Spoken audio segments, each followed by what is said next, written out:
Bonsoir à toutes et tous. Je suis ravie de vous accueillir sur le campus universitaire de Beaulieu, un des campus de l'université de Rennes. Moi, je suis Laurence Fontaine, je suis une des vice-présidentes et je suis en charge de la culture et des relations sciences-société. Et donc, je suis tout à fait ravie de vous accueillir ce soir. Alors, c'est la deuxième rencontre de ce cycle de conférences en quête de sens que vous allez pouvoir vivre durant un bon moment. Et donc on avait commencé en juin dernier, si je ne dis pas de bêtises. C'est ça. Et c'est un cycle de conférences qui s'est construit en partenariat, et je tiens à le souligner, et je pense que Sylvie pourra le repréciser, entre les étudiantes et les étudiants du lycée Chateaubriand, ENS de Rennes, Université de Rennes. C'est un diplôme qui s'appelle le CPES. Et donc je pense qu'il y a des étudiants là qui sont présents dans l'amphithéâtre et d'autres étudiants du lycée Chateaubriand. Donc c'est une vraie co-construction entre les étudiantes et les étudiants, entre leurs enseignants, leurs enseignantes et le service culturel de l'université. C'est assez rare qu'on arrive à construire dans le temps plusieurs temps de rencontres avec des personnalités diverses et qui avec un vrai fil conducteur. Donc je tenais à vous en féliciter. Alors ce soir, c'est le professeur Catherine Larère qui nous fait le plaisir de venir jusqu'à Rennes. Bonsoir, merci, je suis très honorée d'être là et très impressionnée par la quantité de gens qui sont venus. Donc, en tout cas, merci. Je leur dis bonsoir. Merci à vous. Je vais vous souhaiter une belle soirée, peut-être à la 3e rencontre, la 4e, parce qu'il y en a encore d'autres qui sont prévues au programme. Et je vais passer la parole donc à Manon Rivière, qui a 2-3 précisions à vous donner, je crois. Je vous souhaite une bonne soirée. Merci Laurence. Donc très rapidement ce soir pour vous accueillir parmi nous au service culturel, vous avez Dominique Briand à la régie, que vous pouvez applaudir. Il y a aussi Gladys Baour qui vous a accueilli à l'entrée, vous pouvez aussi applaudir. Et donc on est vraiment ravis de ce cycle de conférences qui a débuté avec Jean-Louis Etienne le 17 juin dernier, effectivement. Donc c'est un vrai partenariat qu'on mène avec donc les enseignants Philippe et Sylvie qui sont présents. Et je vais pas prendre trop longtemps, mais c'est vrai que c'est important pour nous aussi en tant que service culturel d'accompagner parfois des projets pédagogiques. Et donc c'est très plaisant et je pense que c'est assez unique ce temps où ce sont les étudiants qui préparent les rencontres, qui préparent les questions et qui sont vraiment en action. C'est aussi pour nous un partage de compétences pour la suite parce que voilà, ça leur apprend à gérer un événementiel, une soirée, une invitation, et donc connaître les coulisses de cet écrin qu'on a la chance d'avoir ici sur le campus. Et juste en sortant, vous aurez des affiches de la soirée qui sont à disposition que vous pouvez récupérer. N'hésitez pas à vous servir. Et également 2 dates à retenir. Donc le 27 novembre, donc c'est jeudi prochain, on a une soirée avec une pièce de théâtre autour de l'histoire de Louis Braille. À l'occasion donc du bicentenaire de la création du Braille et aussi en hommage au mathématicien René Louis-Antoine qui donc était enseignant ici à l'université, était non-voyant et a créé le Braille des maths qu'on appelle le chiffre Antoine. Donc pareil, je vous invite à prendre les prospectus et à venir voir cette pièce de théâtre qui s'annonce en tout cas techniquement très audacieuse, n'est-ce pas Dominique? Et puis le 3 et 4 décembre, on a aussi un temps santé mentale, donc avec le 3 décembre projection de documentaire et le 4 décembre conférence. Toute la programmation est donc dehors, donc pareil, n'hésitez pas à réserver vos soirées. Voilà, je passe la parole à Sylvie Néel qui a donc tout orchestré avec ses collègues. Merci beaucoup.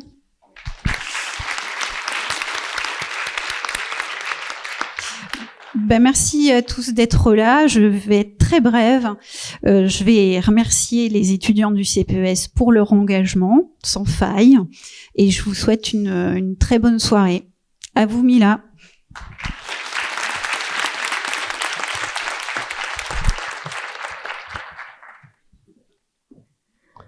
Bonsoir à tous.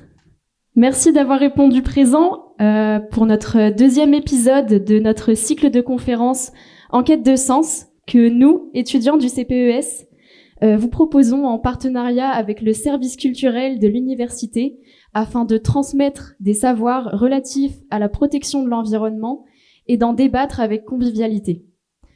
Nous avions inauguré notre projet en juin dernier avec Jean-Louis Etienne, qui nous avait communiqué l'enthousiasme de l'explorateur et n'a pas manqué de nous rappeler que la nature est la plus grande des mutuelles et que l'homme ne peut, qu'à ses risques et périls, s'en extraire, la déconsidérer. À l'heure où la COP30 est sur le point de se clôturer à Belém, nous sommes plus que jamais conscients de l'urgence de la situation climatique. Mais avec vous, Catherine Larère, nous avons voulu prendre du recul, le recul philosophique nécessaire pour ne céder ni à la panique, ni au désespoir, ni à l'inaction. Merci infiniment d'être parmi nous ce soir. Nous sommes vraiment honorés que vous ayez répondu à notre invitation. Vous êtes professeur émérite de l'Université Paris 1 Panthéon-Sorbonne et vous avez, depuis les années 90 jusqu'à aujourd'hui, orienté vos travaux de recherche vers les questions éthiques, politiques, économiques, sociales, mais aussi les questions de genre posées par les rapports délicats qu'entretient l'humain avec son environnement. Bref, vous avez décidé d'envisager la nature par tous ses angles, dans une vision d'ensemble dont Montesquieu, sensible à la diversité des points de vue, aurait pu se réclamer. Enfin, disons que j'essaie de me réclamer de Montesquieu. Vos essais sont des mines de connaissances dans lesquelles nous pouvons, avec raison, continuellement puiser. Nous allons vous proposer ce soir un échange en 3 parties, car nous savons que vous appréciez la dynamique de cette construction traditionnelle. On n'est pas formé pour rien en philosophie. Tout d'abord, nous aimerions revenir sur l'orientation de votre carrière vers la philosophie de l'environnement. Ensuite, nous allons aborder le thriller qu'à vos yeux écrivent les collapsologues. Pour eux, l'effondrement environnemental et sociétal est tellement certain qu'il faut imaginer l'après-collapse, sans réfléchir au mode d'action du présent. Enfin, nous aimerions ouvrir le champ des possibles. Car décidément, pour vous, si le pire est un des possibles, il n'est pas certain. Je laisse la parole à mes camarades, à Dario, Leili, Anatole, qui suivent une licence de physique-chimie, à Ernestine, qui, comme moi, suit une licence de sciences de la Terre et de l'environnement, et à Corentine, qui, depuis tout là-haut, va diffuser le diaporama qui va défiler sous vos yeux et qui suit une licence de maths. Notre entretien va durer 1 heure et 1 demi-heure sera dédiée à vos interventions, cher public. Je vous souhaite de passer un excellent moment et on se retrouve tout à l'heure.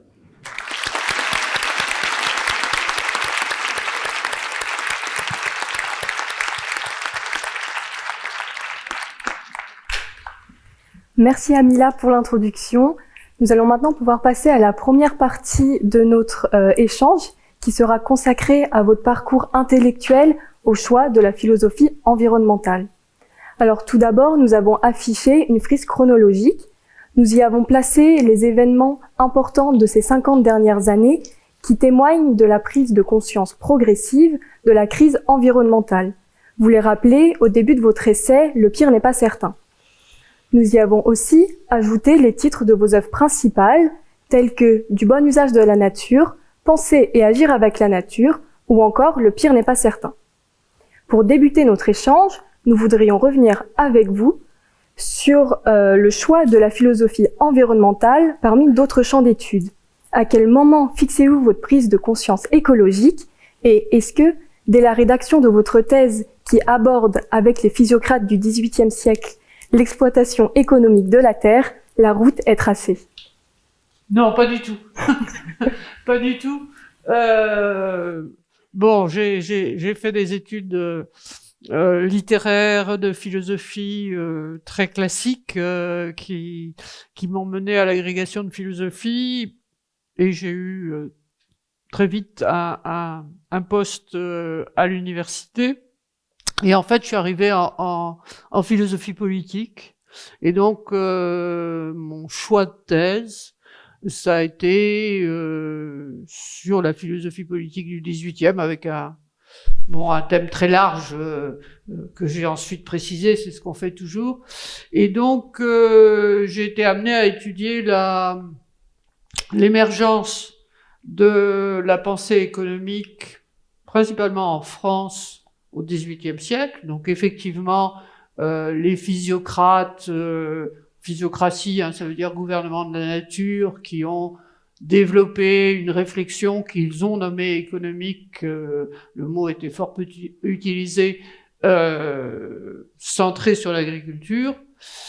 Et bon, j'ai fait ma thèse là-dessus sur en fait l'émergence du discours économique, non pas comme on l'étudie généralement en France, comme une science. Alors je sais qu'il y en a peut-être parmi vous qui font de l'économie et qui sont persuadés que c'est une science, et j'ai rien contre, hein.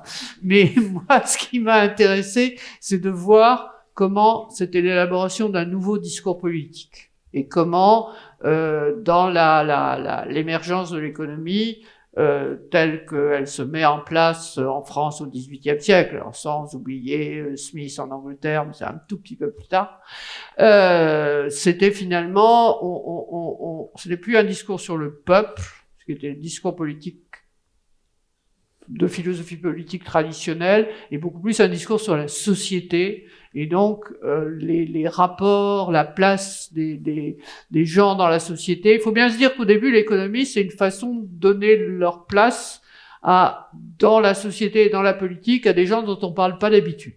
Bon, parce que on parle des grands, des puissants, et que l'économie, c'est la venue d'un grand nombre qui est utile, finalement. Donc c'est, d'une certaine façon, un nouveau discours politique. Alors, bon, je vais pas vous raconter ma thèse, elle était très longue, donc ça pourrait être encore plus long.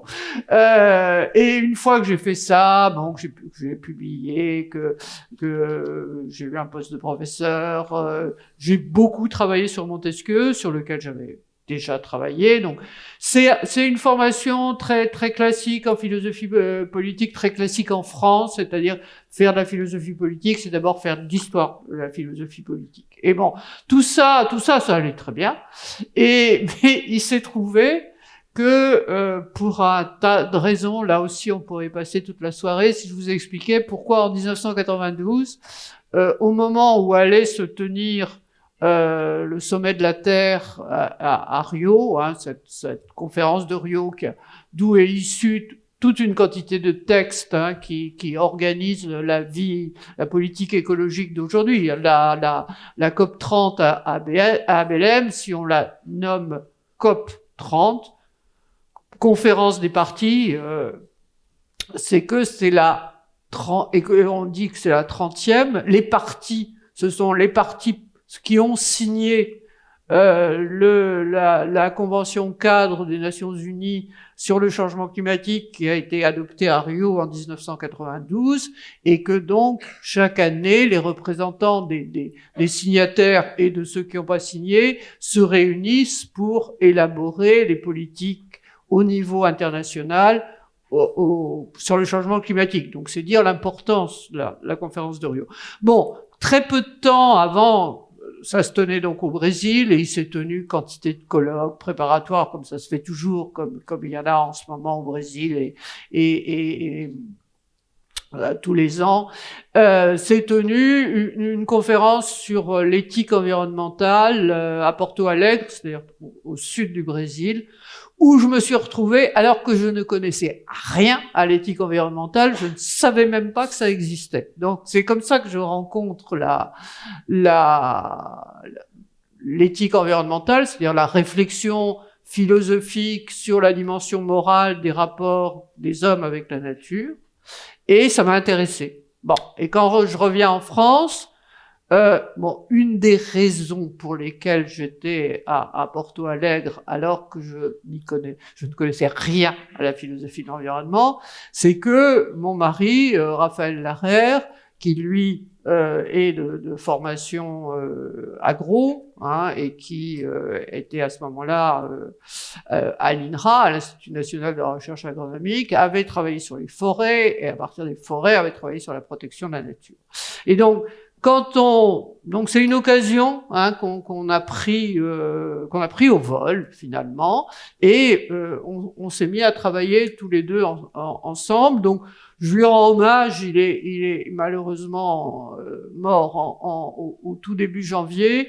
Je peux dire que je ne serai pas là ce soir et je n'aurais écrit rien de ce que j'ai écrit si nous n'avions pas travaillé tous les deux et s'il n'avait pas apporté, bon, vous êtes de nombreux étudiants en sciences, des connaissances scientifiques, philosophes ou pas. On peut pas travailler sur les questions environnementales si on n'est pas au moins capable de comprendre un certain nombre des enjeux scientifiques qui se posent à ce niveau-là, au niveau de ce que vous avez appelé l'urgence écologique. Donc voilà, hein. Alors, une fois que je me suis mise à travailler sur les questions d'environnement, donc si vous voulez, j'y vais en 92, on reçoit en fait 2 commandes de livres, l'un qu'on va publier en 1997, donc l'un que je fais à peu près toute seule, qui est la présentation, bon, de ces éthiques environnementales que j'avais rencontrées à Porto Alegre, et bon, j'avais eu un certain temps pour les connaître de plus près, et j'avais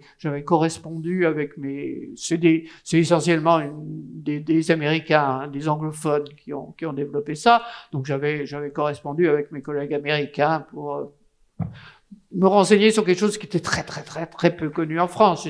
J'étais pas la seule à rien savoir. C'était la grosse majorité qui ignorait l'existence. Donc, en 1997, là, donc j'ai publié aux presses universitaires de France ce livre intitulé Les philosophies de l'environnement. Puis, nous avons, Raphaël et moi, publié Du bon usage de la nature, qui était un livre plus ambitieux, qui mettait un peu réaliser un peu ce qui a toujours été notre ambition, c'est-à-dire une rencontre des savoirs scientifiques, de la réflexion philosophique et de l'enquête de terrain sur ces questions d'environnement, hein, avec l'idée qui a toujours été notre idée commune de ne pas être des philosophes ignorants. Voilà. Donc, Madame Larère, vous parlez de votre mari, avec qui vous avez coécrit plusieurs de vos ouvrages. Donc lui, Raphaël Larère, qui était ingénieur agronome, chercheur à l'INRA et spécialisé en éthique environnementale. Il s'est spécialisé, après, il est d'abord spécialiste des forêts. C'est un élève de René Dumont, hein. Il a été assistant de René Dumont à l'agro, donc il a été beaucoup plus tôt que moi en contact. Alors j'étais en contact à travers lui, mais il a été plus directement en contact que moi avec les questions environnementales, et particulièrement les questions de protection de la nature, très tôt.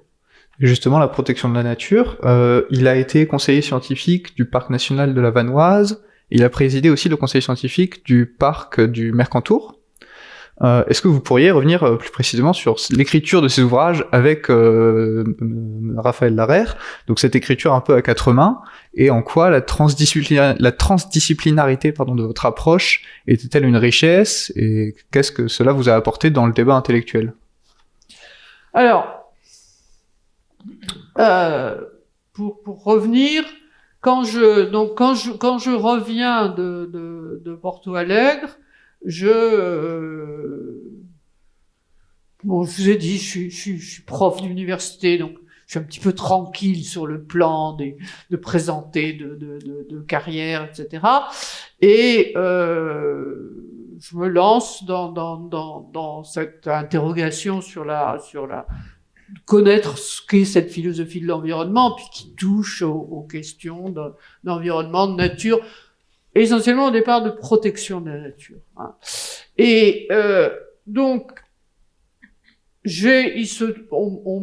Monique Cantos-Sperber qui était en train de réaliser un dictionnaire d'éthique et de philosophie morale qui était en cours de rédaction et qui m'avait déjà demandé des articles, me demande l'article nature. je fais cet article nature. Donc, avec la façon dont on apprend, s'il y a des philosophes ici, ils comprendront ce que je veux dire, bien que l'enseignement ait un peu changé de point de vue-là. Mais dans les années 90, c'est encore le cas que présenter philosophiquement une question, c'est faire son histoire. Hein. Et donc, je réfléchis à une histoire de l'idée de nature. Et l'idée est du lien. Alors, je tire ça, bon, pour dire quand je suis allé à Porto Alegre, je vous dis, je savais rien, mais il fallait bien que j'arrive avec une conférence.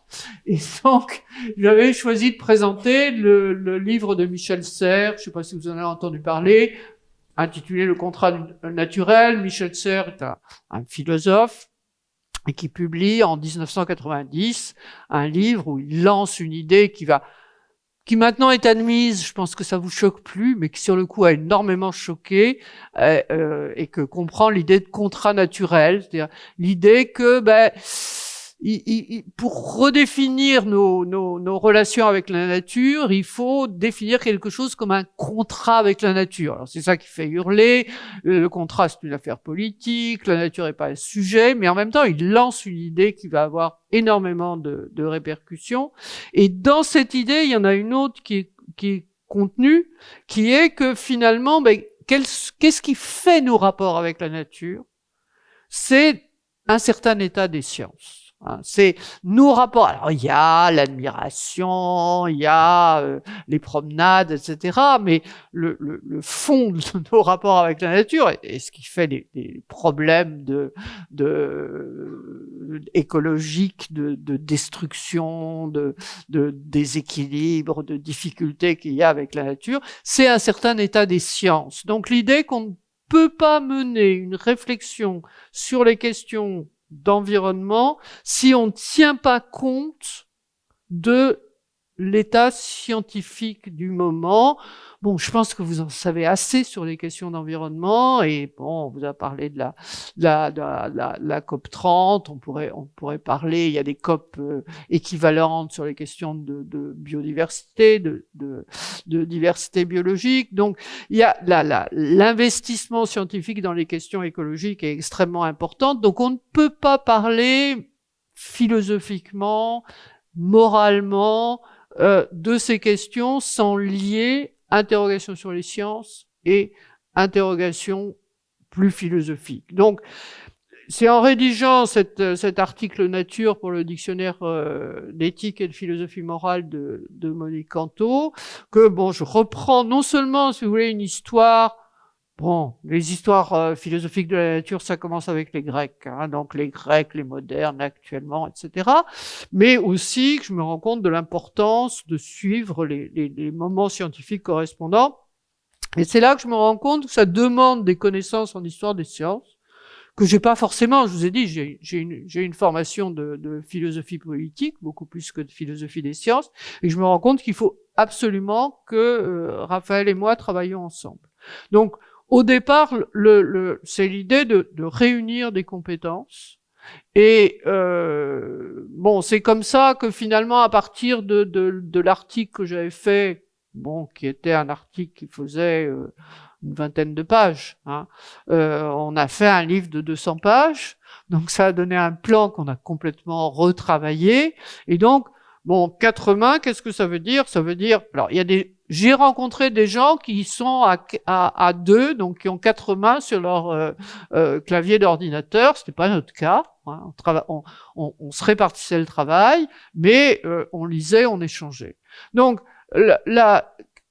en quoi c'était important qu'on soit 2, hein, c'est ce que je vous ai dit. On s'est dit, bon, mon mari avait une formation scientifique, mais en même temps, l'agro et l'Institut national agronomique est une des écoles les plus pluridisciplinaire des grandes écoles scientifiques, et donc il avait eu une ouverture à la philosophie, et ça l'intéressait, et moi ça m'intéressait beaucoup d'entendre parler de science et de pas être enfermé dans quelque chose comme le noyau dur de la philo, mais d'aller écouter ce qui se passait. Alors c'est ça, ne pas être des philosophes ignorants, c'est-à-dire on ne peut pas parler en général des questions d'environnement si on n'a pas idée de ce qui se passe.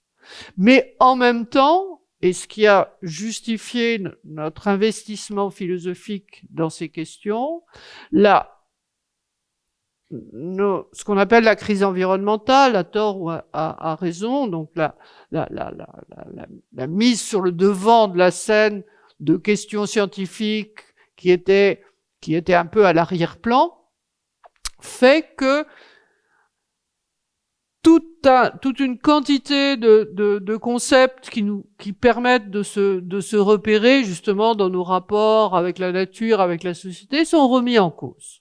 Je pense là aussi que vous en avez entendu suffisamment parler pour savoir que le partage qui pourrait paraître évident entre ce qui relève de la nature et ce qui relève de la culture et de la société, il va pas du tout de soi. Hein. Donc il y a à la fois besoin d'une information scientifique de qualité et d'une capacité à revenir sur des concepts philosophiques, sur des concepts, revenir philosophiquement sur des concepts, ce qui est le travail, pour moi, le travail du philosophe. Hein.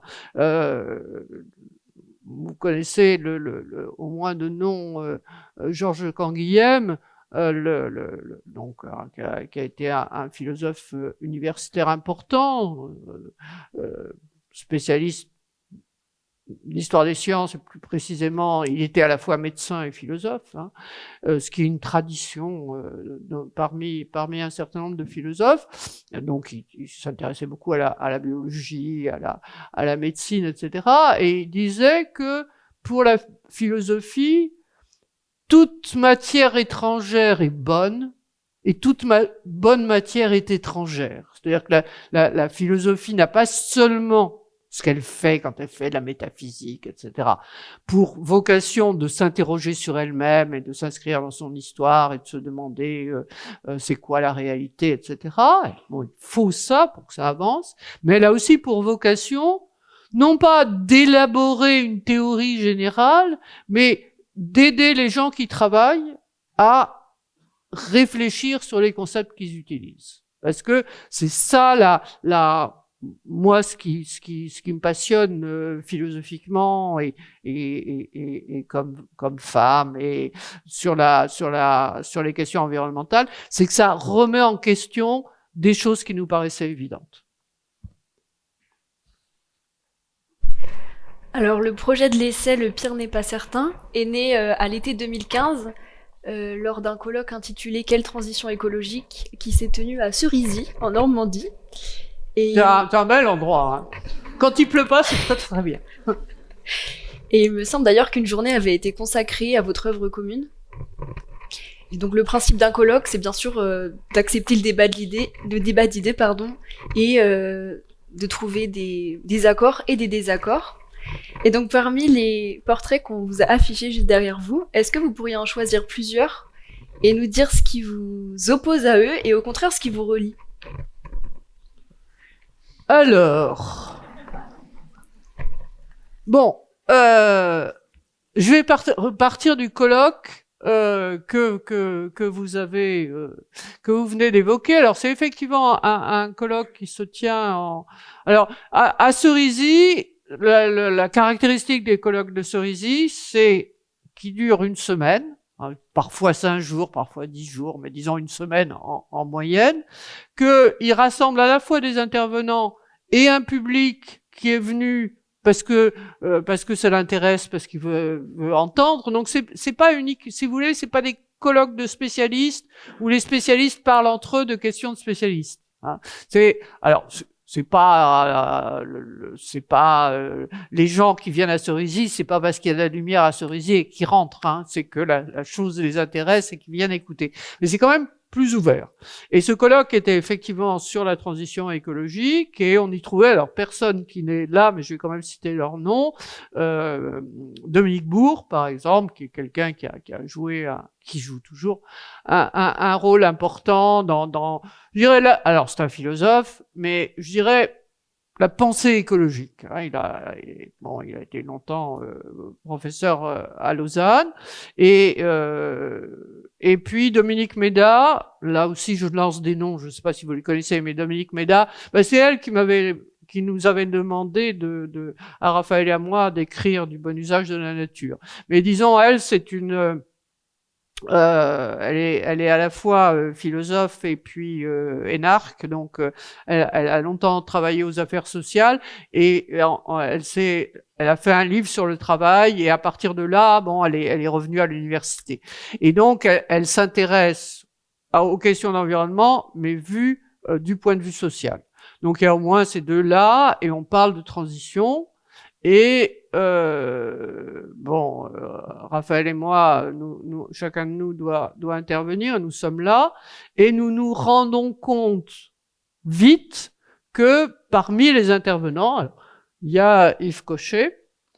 Yves Cochet, vous savez, il a été ministre de l'écologie, mais c'est un militant écologiste de longue date. Et nous nous rendons compte que l'atmosphère générale est à la catastrophe. Bon. Et donc, il y a les séances qui se déroulent dans la journée. On travaille beaucoup à Cerisy, c'est-à-dire qu'il y a des débats même le soir. Et donc, comme notre penser et agir avec la nature nous vient de paraître, on nous demande, les organisateurs du colloque nous demandent de le présenter un soir. Alors on présente le livre et comme on a senti cette atmosphère générale des intervenants, pas forcément du public, très tournée vers la catastrophe, on choisit, parce que c'était un thème de notre livre, c'était un chapitre de la troisième partie de penser et agir avec la nature, on décide d'expliquer pourquoi on n'est pas catastrophiste. Et donc, on présente notre livre en expliquant ce qui fait que Alors, à l'époque, la pensée de la catastrophe, c'est beaucoup plus Jean-Pierre Dupuy, qui est un ami à nous d'ailleurs. On a suivi le séminaire qu'il faisait à l'École normale supérieure avec Monique Canto, donc on le connaît bien.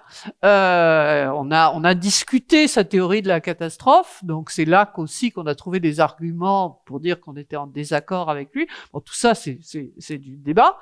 Et donc, on présente ça. Donc un soir à Cerisy en expliquant pourquoi nous ne sommes pas catastrophistes. Bon. Et à la fin de en ayant en tête plutôt, je vous dis, le catastrophe. Alors vous en reviendrez peut-être à la différence entre catastrophisme à la Dupuy. Le voilà. Entre catastrophisme à la Dupuy et catastrophisme à la Cochet, Servigne et quelques autres. Et à la fin de notre présentation, il y a un des participants à Cerisy qui vient nous voir et qui nous dit vous avez rien compris en disant que vous n'êtes pas catastrophiste. Parce que, dit-il, en nous montrant la table, la catastrophe, elle est là. Alors, c'est là qu'on se rend compte que c'était pas exactement le même type de catastrophisme. Et là-dessus, la revue Nature, Sciences et Société, qui est une des rares revues interdisciplinaires sur les questions environnementales, nous demande de faire un compte-rendu du colloque, comme ça se fait, et c'est Raphaël qui s'en charge. Et c'est là qu'on se rend compte que on vient d'être placé devant une nouvelle sorte de catastrophisme. Alors, pour vous, bon, on va à partir de là, je crois que vous en distinguez deux, bon, je vais en prendre trois. Ouais. Voilà. Bon, donc je vous disais, Raphaël a travaillé sur la forêt, et en particulier sur le discours des forestiers en France, entre autres choses, à la fin du 19e siècle. Et c'est là qu'apparaît un premier catastrophisme, c'est-à-dire il y a un discours forestier qui sont des questions sur lesquelles on attire toujours l'attention, va attirer l'attention des pouvoirs publics sur les forestiers qui sont au service, pas seulement de la forêt publique, mais bon, qui sont des fonctionnaires d'État quand même, et ils attirent l'attention sur les risques que fait courir la déforestation. C'est une critique de la déforestation et de tout ce que ça apporte. Et en particulier, ils en ont contre les paysans qui envoient à la montagne leurs troupeaux pâturer sous les forêts, et bon, bah ça entraîne des reprises d'érosion, etc. Et donc il y a un discours qui est regarder les effets que ça a quand on traite pas bien la forêt, quand on coupe la forêt ou quand on la traite mal. Et comme souvent, ils amplifient. Alors, c'est ça que Raphaël avait étudié, cette rhétorique de la catastrophe. Il donne, par exemple, deux exemples. Regardez le Sahara. S'il y a un désert, c'est qu'ils ont coupé la forêt. Et au cas où ça serait pas assez, ils disent, regardez Mars, ça a été complètement déforesté. Alors, vous voyez la catastrophe qui vous attend. Bon, ça a marché au sens où il y a eu une loi de restauration des terrains de montagne à la fin du 19e siècle, qui est toujours une référence. Donc vous avez là, d'une certaine façon, le premier exemple d'une politique environnementale qui se construit pour éviter un certain nombre de dégradations de l'environnement, de la nature sur lequel on se trouve. Donc ça, c'est la première forme de catastrophisme. On dirait que c'est une rhétorique. C'est parce que c'est essentiellement, et c'est aussi la question au niveau de l'environnement actuel, il y a, si je peux dire, des discordances de temps entre le temps de la forêt, alors qui a un temps long, qui est sur des siècles, le temps, bon, des paysans ou de ceux qui coupent la forêt, qui est un temps court. Il y a l'État qui est un peu entre les deux. L'État, quand même, c'est quelque chose qui dure dans le temps beaucoup plus que le temps économique, si vous voulez. C'est de la moyenne longue durée, alors que le temps des pratiques quotidiennes et d'économie est de la courte moyenne durée. Et donc, il faut trouver le discours qui puisse mettre les temps ensemble. Et le catastrophisme des forestiers, bon, utilise, ça c'était le travail qu'avait fait Raphaël, utilise des images rhétoriques, c'est classique, pour rendre le long terme présent. Et ça, la figure de la catastrophe, c'est bon. Ça marche. Bon. Donc on dira, c'est un catastrophisme rhétorique. Alors vient après le catastrophisme que Jean-Pierre Dupuy dit catastrophisme éclairé, qui c'est pas simplement une rhétorique, ça consiste à dire bon, le problème, nous pouvons aller vers la catastrophe, mais si nous mettons en place, alors c'est assez compliqué, j'ai pas le temps de vous le présenter très vite, donc je vais vous dire que ça se fait. Jean-Pierre Dupuy montre que si c'est de la prospective négative en fait. Si on anticipe la venue de la catastrophe, on peut l'éviter.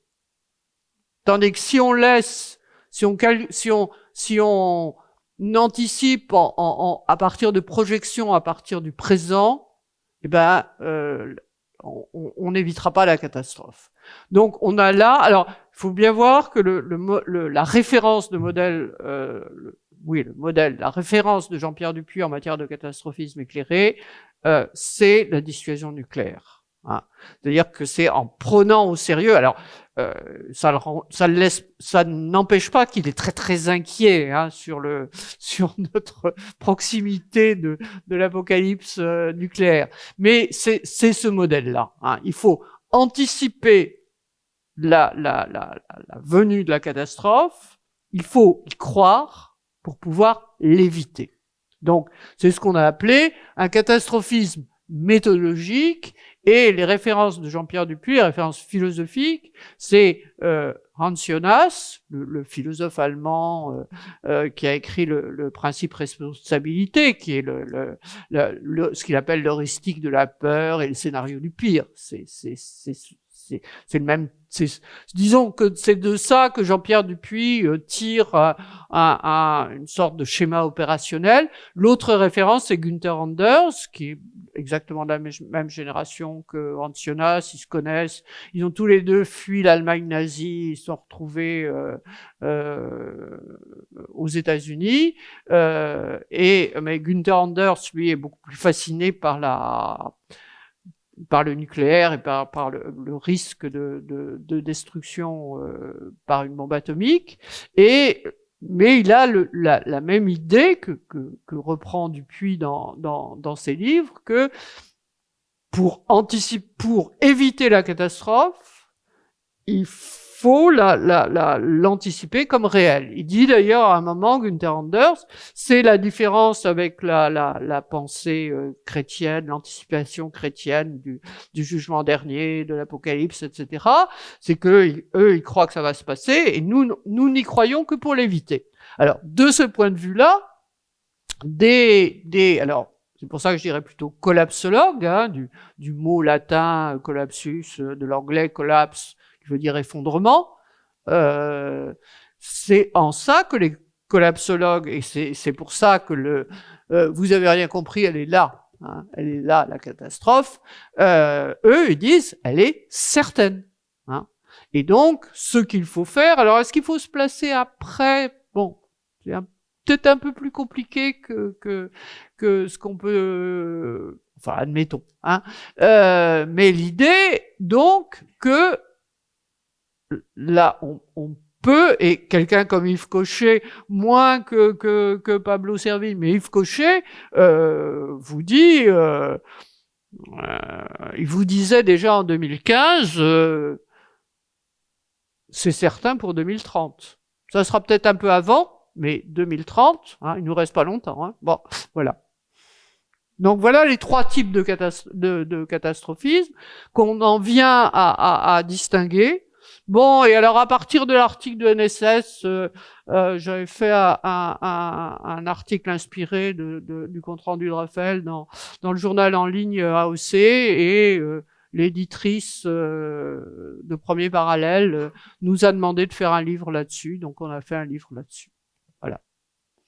Du coup, pour reparler du monsieur qui a tapé sur la table, comment vous arrivez à dialoguer avec les collapsologues? Est-ce que vous le faites avec patience, avec animosité? Et est-ce que vous pouvez nous confirmer que vous n'êtes toujours pas devenu collapsologue? Il y a toujours pas devenu collapsologue.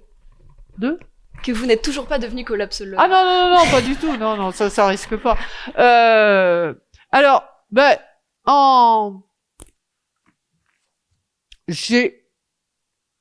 nous avons eu des débats avec des collapsologues, puisque moi j'ai eu un débat avec Yves Cochet, justement, à l'Agro, en janvier 2020. En janvier 2020, donc juste avant le Covid, c'est quasiment au siècle d'avant.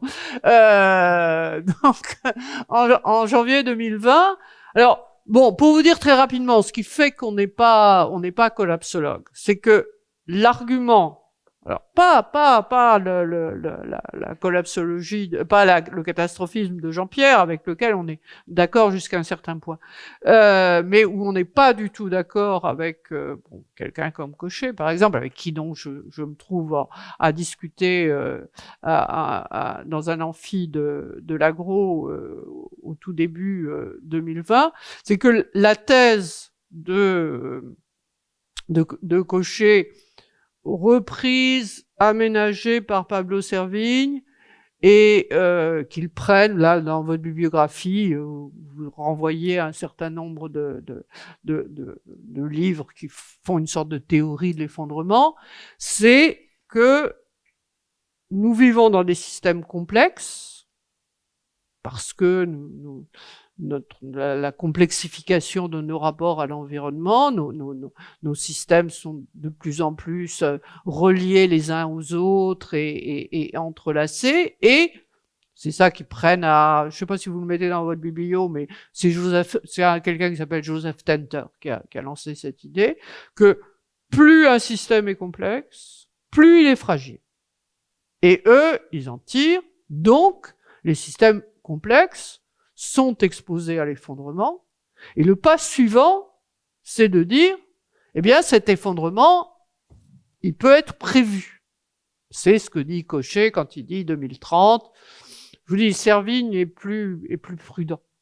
C'est les deux gros livres de référence, hein, il y en a d'autres, mais bon. Et donc notre argument, et qui dans le pire n'est pas certain, c'est, si je peux dire, le scientifique du couple intellectuel que nous formons, c'est Raphaël qui développe l'argument, qu'il prend à Jean-Pierre Dupuy d'ailleurs, et de dire, ce qui définit un système complexe, où il y a donc des boucles de rétroactivité, etc., où il n'y a pas une causalité linéaire, où il y a des enchevêtrements de causes, c'est justement qu'il n'est pas prévisible. Hein. Et ça, alors, ce livre, donc, je vous dis, janvier 2020, je discute avec Yves Cochet, que je connais par ailleurs, hein, on a été tous les deux à la Fondation de l'écologie politique, et je sors l'argument qui le corte. On peut pas à la fois, on peut dire qu'un système complexe est fragile, mais on peut pas dire qu'il est prévisible. Et alors, ce que j'allais dire, c'est que donc on discute en janvier 2020, et on va écrire le livre à quatre mains, comme vous disiez.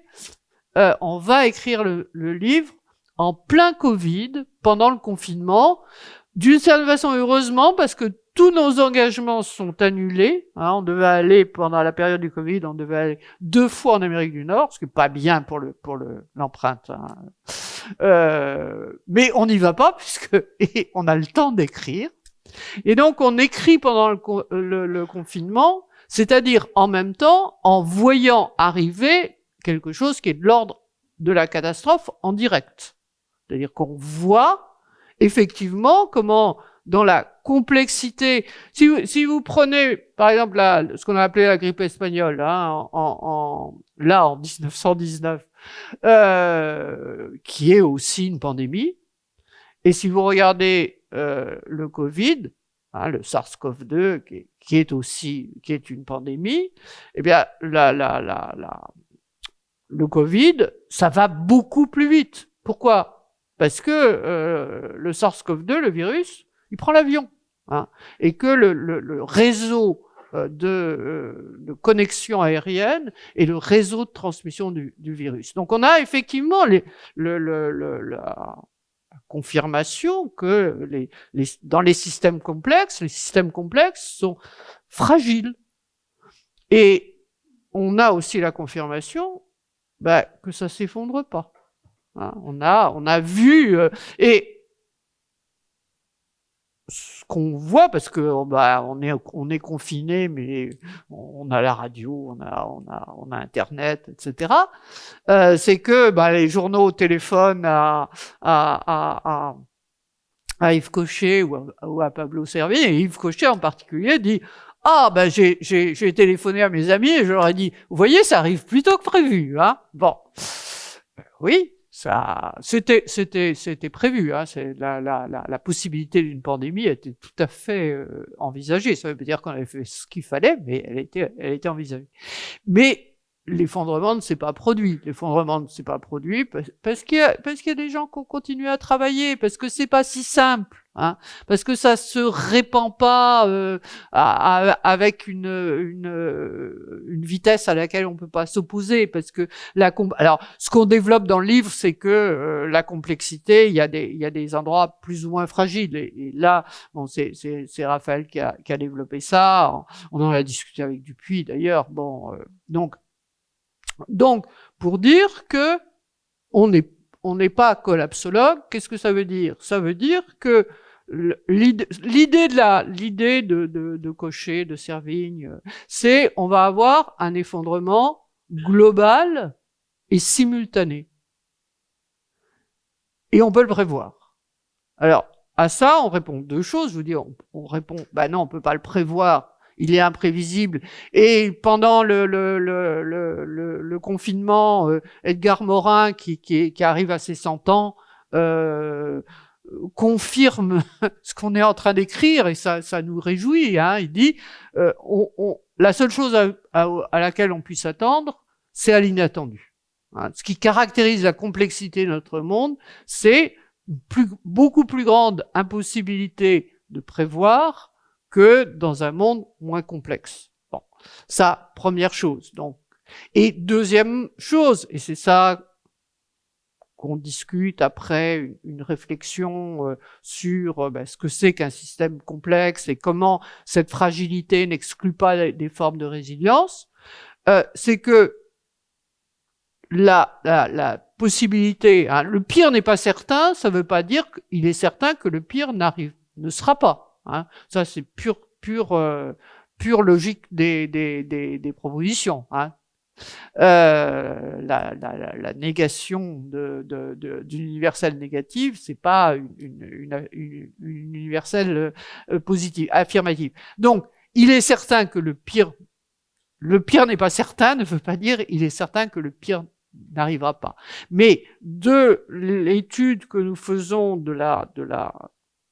je vous dis, que Raphaël développe sur qu'est-ce qu'un système fragile, est-ce que ça veut dire qu'il s'effondre d'un coup? Non. Hein.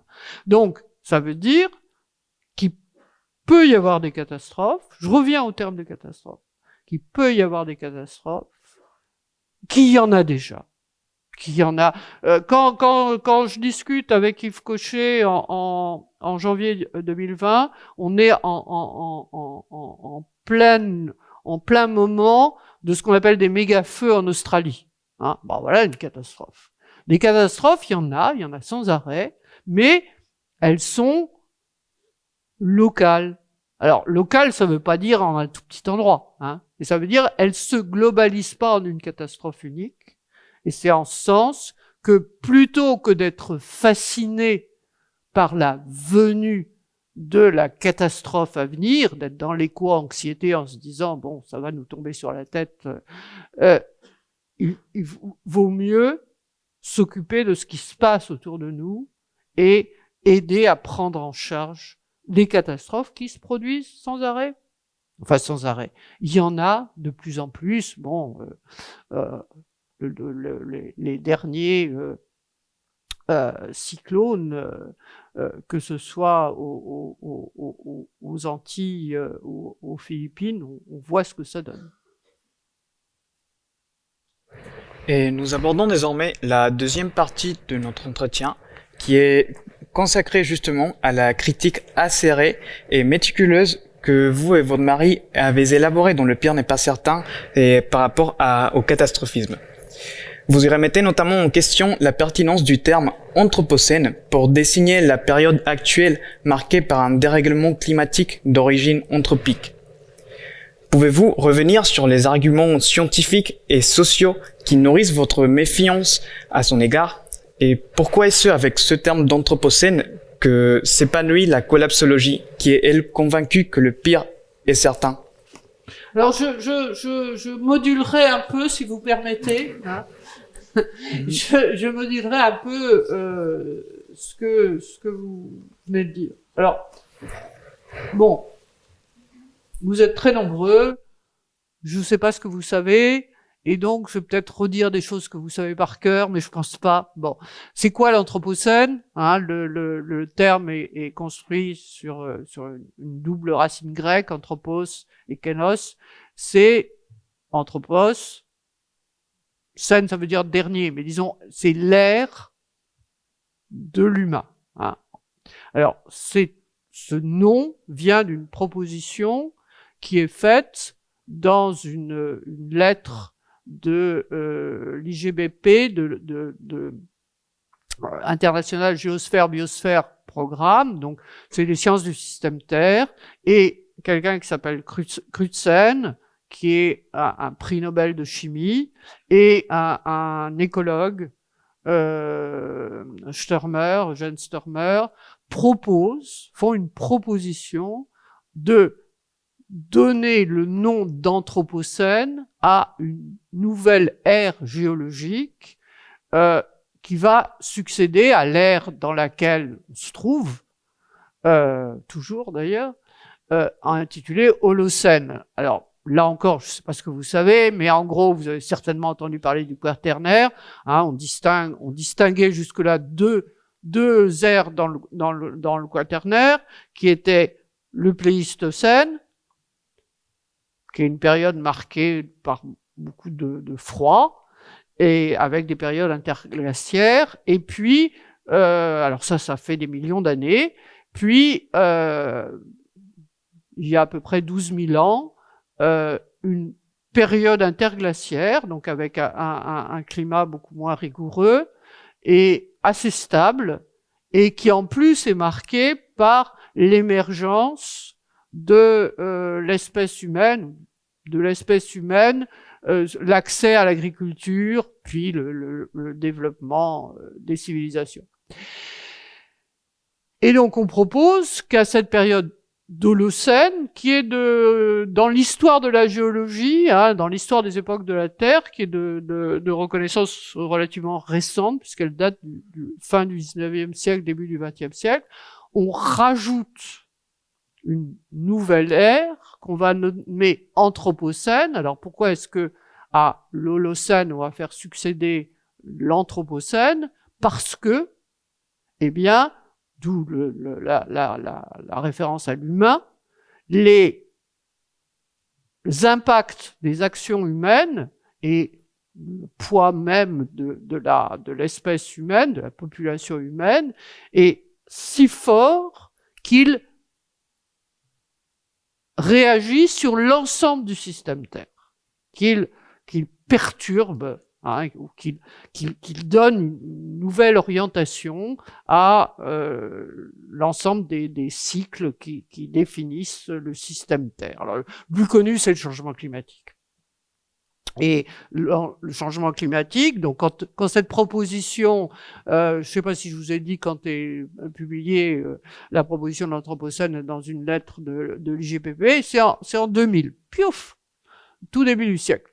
Quand cette proposition est faite, le GIEC, hein, le groupe intergouvernemental d'experts sur le climat, a établi avec des formes de certitude importante, hein, il n'y a jamais des choses à 100%, que l'origine anthropique, hein, l'origine humaine de ce changement. Et donc, c'est une manifestation de ce qu'on va appeler l'Anthropocène. Alors, l'appellation va avoir énormément de succès. Elle va être reprise, on va mettre, il va y avoir un article dans Nature, la revue qu'il faut être publiée si on veut être reconnu. On va mettre en place un groupe de travail sur l'Anthropocène, on va réunir une commission stratégique d'études des sociétés internationales de géologie et de stratigraphie. Bon, je fais courte une histoire longue, hein. En 2024, la proposition d'Anthropocène a été refusé par la sous-commission de stratigraphie. Alors on l'a pas complètement refusé, mais on a refusé que ça ait une place dans la chronologie comparable à celle de l'Holocène. C'est uniquement un événement. Et peut-être que vous le savez pas, parce que ça n'a pas grande importance, parce que le terme d'Anthropocène a eu un tel succès que finalement l'accord ou le désaccord des scientifiques, puis bon, on peut déjà toujours trouver qu'il y a derrière une controverse qui fait que ce refus est pas très clair en fait. Et en particulier, ça a eu un énorme succès dans les sciences humaines.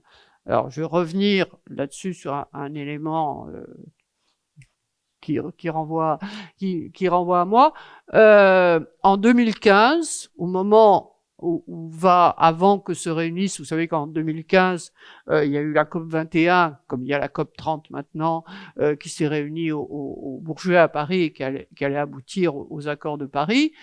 Quand va se réunir la COP 21, vu qu'il y a eu des échecs de COP précédentes, on est très inquiet sur la possibilité d'arriver à un accord. Donc, un certain nombre, je suis à ce moment-là présidente de la Fondation de l'écologie politique, on décide de montrer que, en gros, les intellectuels s'investissent dans ces questions, et donc j'obtiens le soutien de Philippe Descola, professeur au Collège de France, et tous les deux, on met en place un colloque qui s'appelle Penser l'Anthropocène et qui se tient au Collège de France et où Philippe Descola, l'anthropologue, celui qui a remis en cause la séparation entre la nature et la culture, dans un livre célèbre qui s'appelle Par-delà nature et culture, Philippe Descola fait la conférence introductive.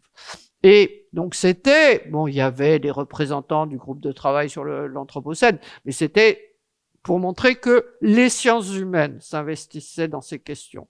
Je peux vous dire que ça a été un succès énorme, ce colloque, puisque on était à l'amphithéâtre Marguerite de Navarre au Collège de France, qui doit contenir 500 personnes à peu près. Quand Philippe Descola a fait sa conférence introductive, non seulement l'amphi était plein, mais il a fallu ouvrir un deuxième amphi, un petit peu plus petit, mais quand même grand, pour arriver à mettre tous les gens qui venaient et donc transmettre en visio ce qui se passait à Marguerite de Navarre. Pour vous dire que ça a eu un énorme succès, et c'est pour vous dire aussi que, on a publié les actes du colloque avec un de mes doctorants devenu chercheur, Rémi Beau, et on donne un avis plus modéré sur l'Anthropocène. Il y a des tas de critiques à faire à l'Anthropocène, mais en gros, moi, ce qui fait que je tiens à l'Anthropocène, c'est que en disant Anthropocène, c'est-à-dire la planète entière, une ère géologique qui s'inscrit donc, je vous disais, la discordance des temps, dès qu'on est dans des questions environnementales, qui s'inscrit dans un temps très long, ça veut bien dire, et pour moi, c'est une chose très très importante, que l'environnement, c'est pas un secteur de nos préoccupations parmi d'autres. Si vous prenez le titre du Conseil économique, social et environnemental, vous avez l'impression qu'il y a un certain nombre de thèmes de préoccupation. Alors, le Conseil économique et social est mis en place au lendemain de la Deuxième Guerre mondiale. Et puis, on a rajouté l'environnement, Conseil économique, social et environnemental. Mais non. Alors, il y a des ministères de l'écologie, etc.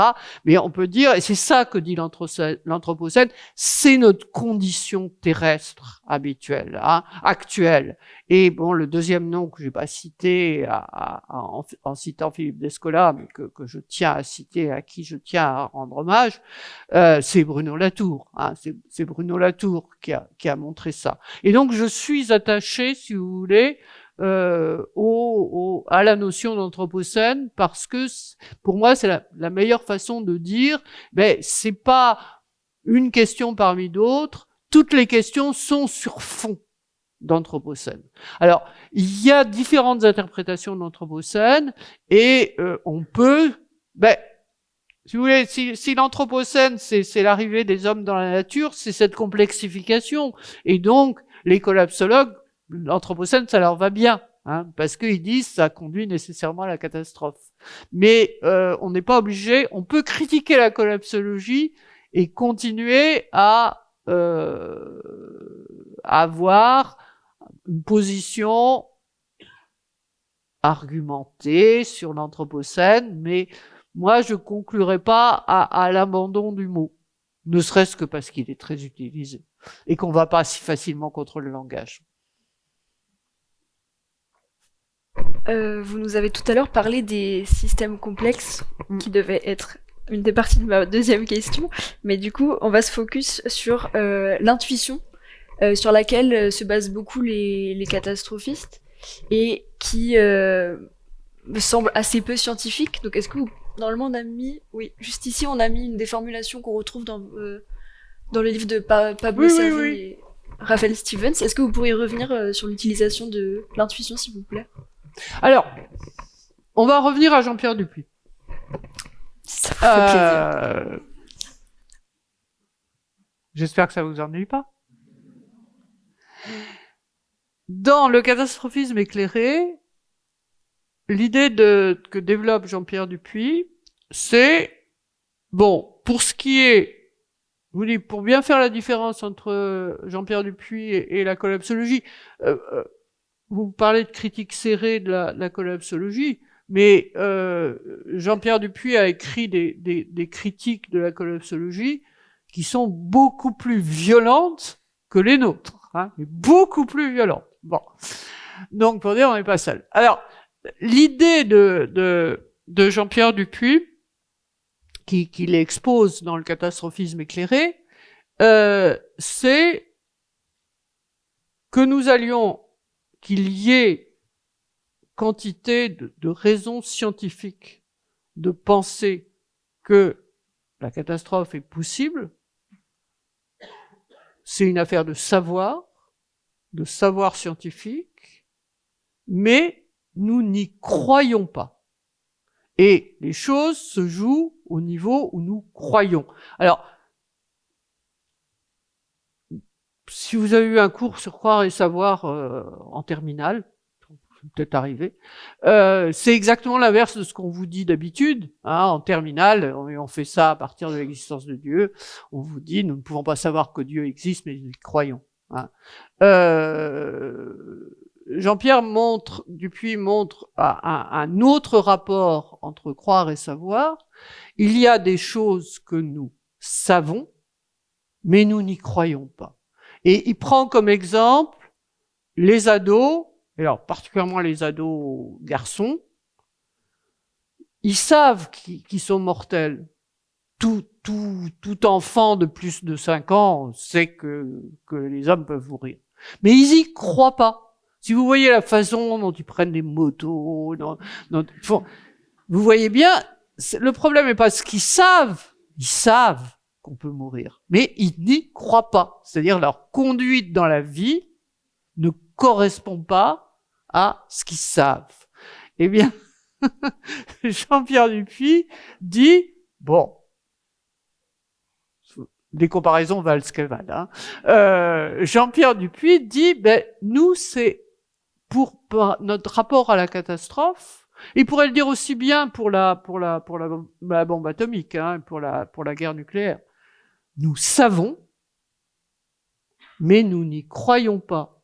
Donc c'est pourquoi son intervention est une intervention éthique ou morale. C'est la façon de régler notre conduite. Hein. Et si c'est éclairé, c'est que il s'agit pas de développer une sorte de conviction irrationnelle, de rendre les gens fanatiquement avoir peur de la catastrophe. Non, il y a possibilité, la philosophie morale, et Jean-Pierre Dupuy le montre dans d'autres livres fort bien, peut donner lieu à argumentation rationnelle. Donc le catastrophisme éclairé, c'est ça. Hein. Notre problème, c'est pas de savoir la possibilité de la catastrophe. Notre problème, c'est d'y croire. Mais il y a des croyances éclairées. Hein, mais cet éclairage, c'est pas une science des causes de la catastrophe, c'est une théorie éthique, rationnelle, qui est sa théorie quand il oppose le temps du projet au temps de l'histoire. Bon, c'est ça le noyau métaphysique du catastrophisme éclairé. Alors, cette opposition entre croire et savoir, cette idée que le tout n'est pas de savoir, il faut aussi y croire, les collapsologues le reprennent. Alors, quand vous m'avez demandé si j'avais discuté, si nous avions, Raphaël et moi, discuté avec des collapsologues, je vous ai parlé de ma discussion avec Yves Cochet, mais nous avons eu une discussion avec Pablo Servigne, quand le livre est sorti, l'émission de télévision Arrêt sur image nous a invités à venir en parler. On lançait juste le livre, on n'était pas très au point, donc je suis pas très contente de la façon dont la discussion s'est passée, mais on a discuté. Et puis ensuite, on s'est retrouvés souvent à présenter notre livre devant des salles qui étaient collapsologues convaincus. Donc, en gros, on connaît les arguments. Bon, je termine. J'avais pas répondu, donc je réponds là-dessus. Mais pour en revenir à croire et savoir, quelqu'un, alors, non, Cochet, lui, il sait. Mais quelqu'un comme Servigne, qui est quelqu'un d'ailleurs qui justement dans cette discussion qu'on a eue là tout au début de la sortie de notre livre, il est sorti en septembre 2020, il avait l'air de dire, ce qu'il a dit, c'est finalement j'ai été pris dans la collapsologie, mais j'y crois plus vraiment. Hein. Donc alors ils ont repris le croire et savoir, et c'est pourquoi quelqu'un comme Pablo Servigne dit mais moi c'est la lecture du livre de Jean-Pierre Dupuy qui m'a amené à mes conceptions. Mais en fait ils vont revenir à la conception la plus classique, celle dont je vous ai dit, peut-être que si vous avez eu un cours sur croire et savoir en terminale, en philo, ben on vous a dit on croit quand on peut pas savoir. Ben, en gros, c'est ce que dit Servigne. Hein. C'est-à-dire ce qu'il dit, à la différence de Cochet qui est beaucoup plus assuré. Il y a eu des interviews croisées de Servigne publiées dans le journal Le Monde qui montrent assez bien ça.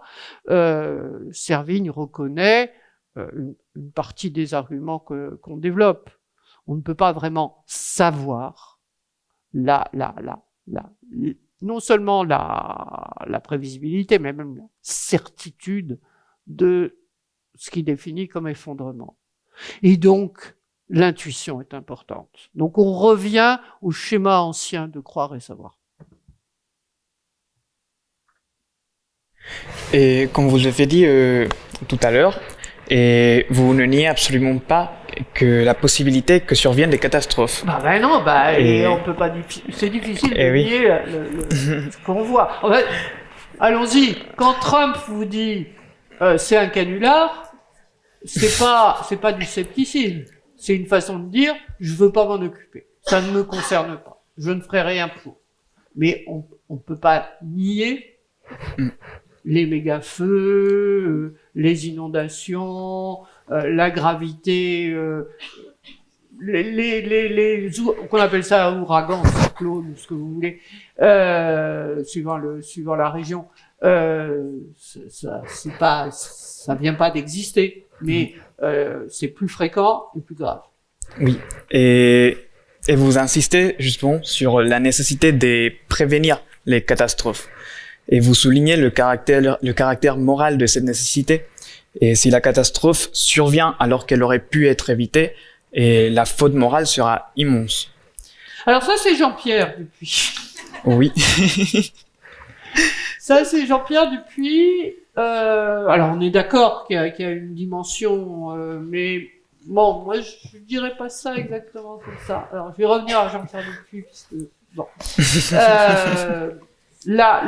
Quand je vous ai dit, on a Raphaël et moi participé au séminaire que Jean-Pierre Dupuy et Monique Canto animaient à l'ancienne école polytechnique à Paris. on a discuté de ce qui va être l'élaboration de au moment où il élabore ce qui viendra le catastrophisme éclairé, et ça part d'une discussion sur le principe de précaution. Alors là aussi, je vous rappelle peut-être des choses que vous savez, mais si vous ne savez pas du tout, ça va vous gêner beaucoup. Donc, je prie ceux qui savent tout sur le principe de précaution de m'excuser. Alors, le principe de précaution il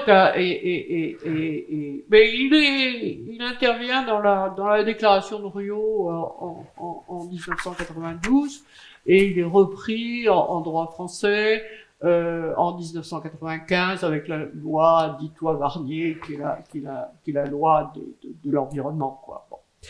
Et ça veut dire, si je vais citer de mémoire, c'est-à-dire mal, en cas où on peut envisager justement une catastrophe, mais qu'on n'a pas les preuves scientifiques assurant que elle va se passer, il faut pas attendre l'expertise scientifique pour prendre une décision politique. Alors c'est assorti des proportionnés, etc. Ça ne veut pas dire qu'il faut faire n'importe quoi, n'importe comment sous le coup de la panique, hein. Mais c'est la possibilité de décider politiquement, de prendre des décisions politiques en l'absence de certitude scientifique sur ce que la décision est censée prévenir ou maîtriser les conséquences. Bon, vous avez un exemple, alors sans doute qu'un certain nombre d'entre vous, peut-être la majorité n'était pas nés, mais vous avez sans doute entendu parler, ce qu'on appelait la maladie de la vache folle, hein, l'encéphalopathie spongiforme bovine, à la fin du XXe siècle, quand un certain nombre de cas de maladies qui frappent les vaches et bon qui entraînent des dérèglements rapides, une mort rapide. On suppose que ces cas peuvent se répandre et surtout qui sont transmissibles à l'homme. Et donc la décision est prise, en particulier en France, d'interdire les importations de viande des pays où l'encéphalopathie spongiforme, l'encéphalopathie spongiforme bovine, et il y a des cas avérés développés, et ensuite il y aura des décisions d'abattage de troupeaux en France. Alors, voilà le cas du principe de précaution. Donc vous voyez si vous avez fait un petit peu de théorie des risques, c'est la prévention suite à une prévision suppose des risques probabilisables, c'est-à-dire reconnus et qu'on peut affecter d'une probabilité. La précaution, c'est le cas d'intervention pour un danger anticipé, mais qu'on ne peut pas affecter d'une probabilité, ce qui ne veut pas dire qu'il est faible. Qu'on ne puisse pas affecter probabilité n'a rien à voir avec la gravité du risque. Donc c'est quelque chose de nouveau. Et là-dessus, il va y avoir toute une discussion entre, en particulier dans le séminaire de Monique Canto et de Jean-Pierre Dupuy, entre Jean-Pierre Dupuy et Olivier Godard, qui est un des pionniers de l'économie de l'environnement. Et Olivier Godard va faire une interprétation très probabiliste, en fait, très ramenant un peu la précaution à la prévention, en disant, bon, critique de Jonas, si vous prenez le scénario du pire, Jonas dit, dans des cas de catastrophe, il faut choisir le scénario du pire. Il montre que ça peut conduire à des interventions non justifiées, puis s'il y a des discussions, une sorte de concurrence dans les scénarios du pire. C'est-à-dire que chacun dira moi je vous dis c'est le pire, et l'autre dira moi je vous dis c'est le pire, etc. Bon. Et Jean-Pierre Dupuis va intervenir en disant c'est pas une question de théorie des choix en situation d'incertitude. Parce que c'est ça qu'essaie de faire Olivier Godard, ça existe, hein, la décision en situation d'incertitude, parce que vous ramenez ça à des probabilités, et le problème c'est de choisir la moins mauvaise ou la meilleure.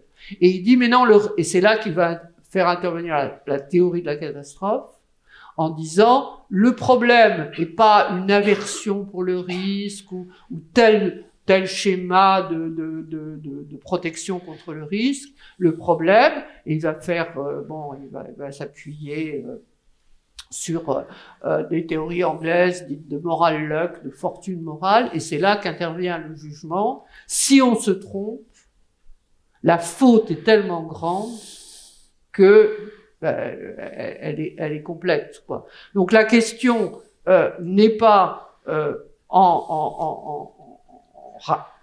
dans ce calcul rationnel de la décision, c'est ça les arbres de décision. Il faut inventer un autre schéma, et c'est ce schéma qu'il invente dans le catastrophisme éclairé. Nous, si vous voulez, Raphaël et moi, on est beaucoup plus portés sur une analyse politique. Hein. Et le reproche qu'on fait au catastrophisme de Jean-Pierre, c'est pour ça, à la fois, on n'est pas d'accord et on discute, on a beaucoup discuté avec lui. Une fois, je lui ai dit, ton histoire de la catastrophe, c'est comme bison futé. Bon. Si on va vous dire, il va y avoir des embouteillages. Bon, elle m'a dit, mais non, t'as rien compris, etc. Bon, donc, pour dire qu'on a discuté. Et donc, on a une vision beaucoup plus politique de ça, pour dire le problème du catastrophisme, et de ce point de vue-là, on va faire le même type de critique au catastrophisme éclairé de Jean-Pierre Dupuis et à la collapsologie, de dire c'est pas démocratique. En situation, quand on est face à la catastrophe, on délibère pas. Hein. Regardez Churchill ce qu'on donne toujours comme exemple. Hein. Churchill en 40, hein, et ben il dit il a une décision autoritaire, les Anglais se rangent derrière. Il n'y a pas de délibération. C'est pas une décision démocratique. Et toute la réflexion qu'on va faire, le gros du pire n'est pas certain, c'est pour montrer que l'existence des catastrophes n'interdit pas le débat, la délibération démocratique. Au contraire. Hein. Alors, je vais tomber sur une autre de mes convictions, qui était aussi celle de Raphaël, c'est que dans la situation gravissime où nous sommes, la seule solution, elle est démocratique. D'ailleurs, on n'est pas collapsologue, parce que, bon, alors, c'est le type de discussion qu'on a eu avec Servigne, si vous voulez. On n'est pas collapsologue, on n'est pas non plus des admirateurs de la Chine. On ne pense pas qu'un régime autoritaire comme le régime chinois est plus capable de prendre des décisions. On a beaucoup plus mis la discussion sur le plan politique, alors que Jean-Pierre la mettait beaucoup plus sur le plan éthique.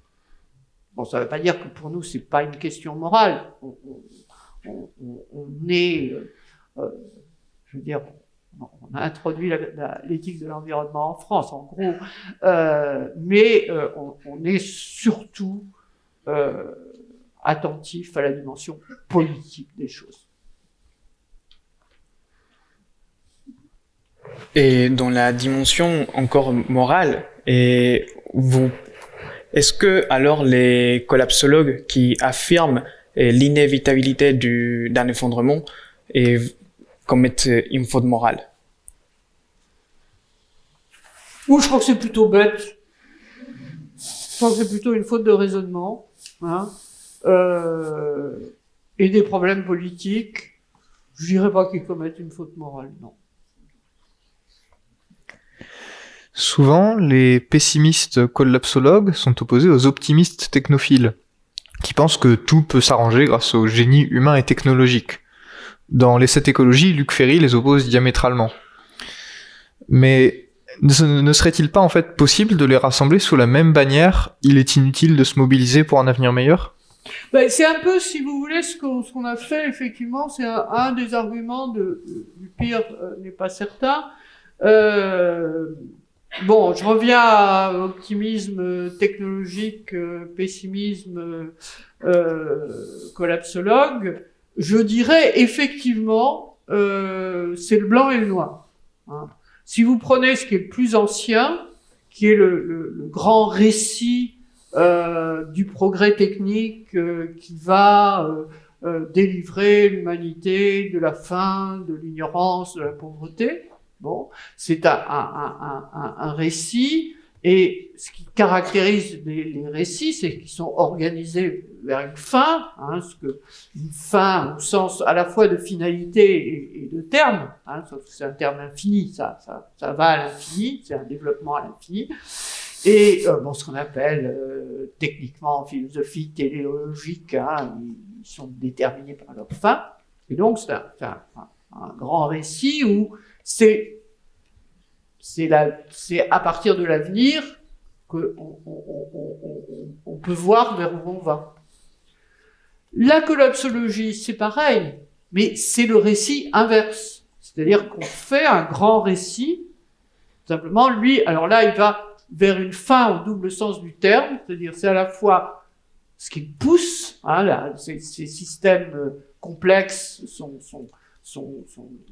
comme déterminants internes qui les appellent leur propre destruction, et du coup c'est une fin. Hein. La différence entre les deux, en dehors du fait qu'il y en a un qui va vers le bien puis l'autre qui va vers le malheur, c'est que l'un est ouvert à l'infini et l'autre se ferme.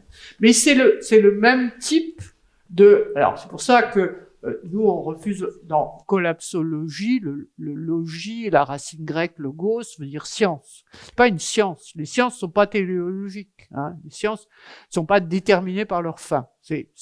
Vous m'interrogez sur l'intuition, elle est là aussi, hein, dans ce qui organise ce récit. Donc, de ce point de vue-là, on peut dire effectivement que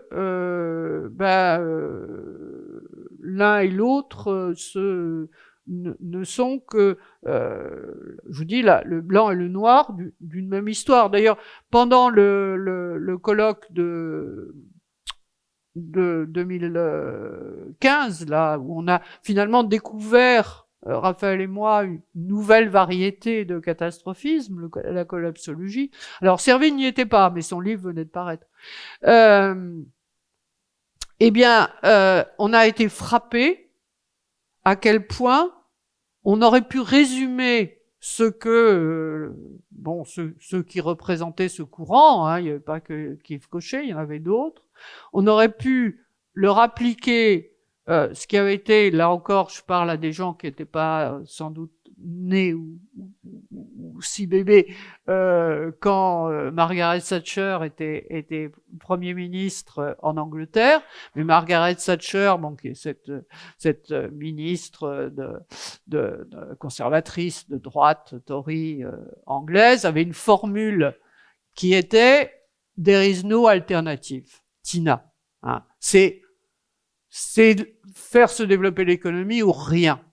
Ce qu'on entendait, alors vraiment, à plusieurs reprises, on est intervenu pour le dire d'ailleurs, c'était ce que disaient les collapsologues. Hein. Il n'y a pas d'alternative. Nous, et c'est là, en ce sens, qu'on est à la fois politique et moral, si vous voulez, ou politique et moraux, pour nous, c'est de montrer qu'il y a des alternatives, que le champ des possibles n'est pas fermé. Voilà. Et pour ça, il ne faut pas se focaliser sur un avenir. Alors, que ce soit le discours automatique du progrès, hein, tout progrès technique est bon, ou le discours inverse de la collapsologie, tout nous amène à la catastrophe, de dire, mais non, à chaque moment, il y a des possibilités de choix. Donc, des possibilités d'action Mais c'est aussi la possibilité de l'action morale. Si vous n'avez pas le choix, ben, il n'y a pas d'action morale possible. Je crois que question timing, on commence à être un peu juste. Donc Oui, on va... j'ai l'impression. Malheureusement, on va devoir couper quelques Vous questions. avez la gentillesse de me laisser parler, il fallait m'interrompre. Et du coup, on va juste terminer sur notre troisième partie qui parlait du champ des possibles avec une dernière. On y est. Hein. On y est, Ouais, oui. on y est, mais comme ça on le fait un peu plus officiellement. Et donc, on va terminer avec celle-ci. Dans votre essai, Le pire n'est pas certain, vous dites que même face aux grandes crises, il y a toujours une part d'incertitude et de possible. Et donc, comment peut-on garder espoir sans minimiser la gravité des situations ? Alors, bon, faudrait distinguer l'espoir et l'espérance, c'est deux choses différentes, mais là c'est quasiment de la théologie, on laisse de côté. Bien, si vous voulez, c'est là ce que je vous disais.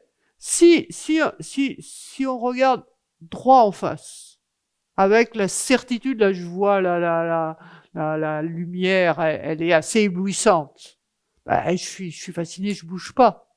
Si je regarde autour de moi, je peux me tourner vers vous ou vers vous. Bon, il y a des possibles. Il faut d'abord se mettre dans le présent pour voir ce qu'il y a à faire. Hein. Et je vais revenir à ce qui a été le moment où on a écrit le pire n'est pas certain. Donc on est en plein Covid et on entend cocher à la télé ou à la radio ou sur Internet, tout ce que vous voulez, dire voilà, vous avez vu, on y arrive. Ben non. Et si vous regardez, alors je répète, c'est que tout se décide pas dans une sorte d'engrenage quasi naturel qui nous mènerait droit à la catastrophe. Hein. On l'a vu, puis on l'a très vite oublié pendant le confinement, mais tout le monde n'était pas confiné. Hein. Il y avait des gens qui se levaient tous les matins et qui, au péril de leur santé, allaient ramasser les ordures, balayer les rues, tenir les caisses de supermarché. Et c'est comme ça que ça a tenu. Hein. L'ancienne ministre de la Justice a dit c'est des bonnes femmes et honnêtement, bon, il y a quelques femmes qui ont écrit sur la collapsologie, mais très peu. C'est des hommes, hein, les collapsologues. Je vous laisse réfléchir, partir avec des questions. Et quand on regarde autour de soi, on se rend compte, par exemple pour le Covid, bon. Je pense pas qu'il y ait eu un pays sur Terre qui ait été exempt. Il y a eu des tas de cas différents. Hein, et c'est pas seulement du fait des modes de propagation c'est du fait de l'histoire de chaque pays et de la façon dont il a réagi. Bon, par exemple, apparemment, au départ, les Allemands s'en tirent beaucoup mieux que nous, les Français. Après, ça va devenir un peu différent. Donc, à chaque fois, il y a des choses à faire et des décisions à prendre. Je dis, si on se dit pas, whoop, bon, et on regarde, il y a, même dans les situations les plus désespérées, comme vous dites, il y a toujours une ouverture des possibles. Et ce qui permet de pas céder à l'anxiété, c'est l'action. Ça, il y a pas de doute.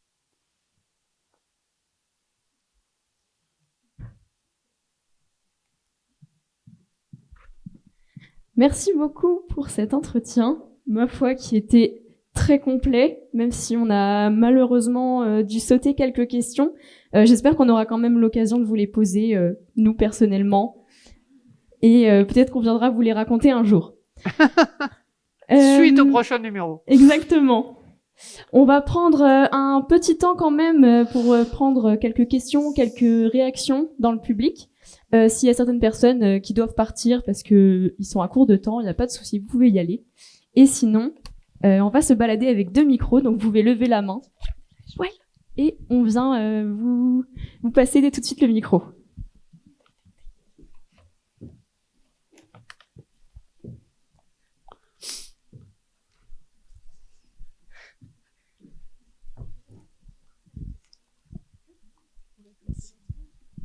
Bonsoir, merci beaucoup pour ce très bel entretien.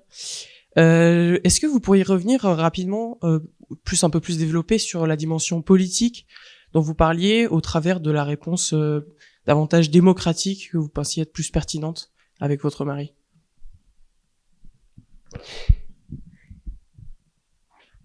J'essaie de prendre le mieux et le plus rapide, hein. C'est pas que je sais pas répondre.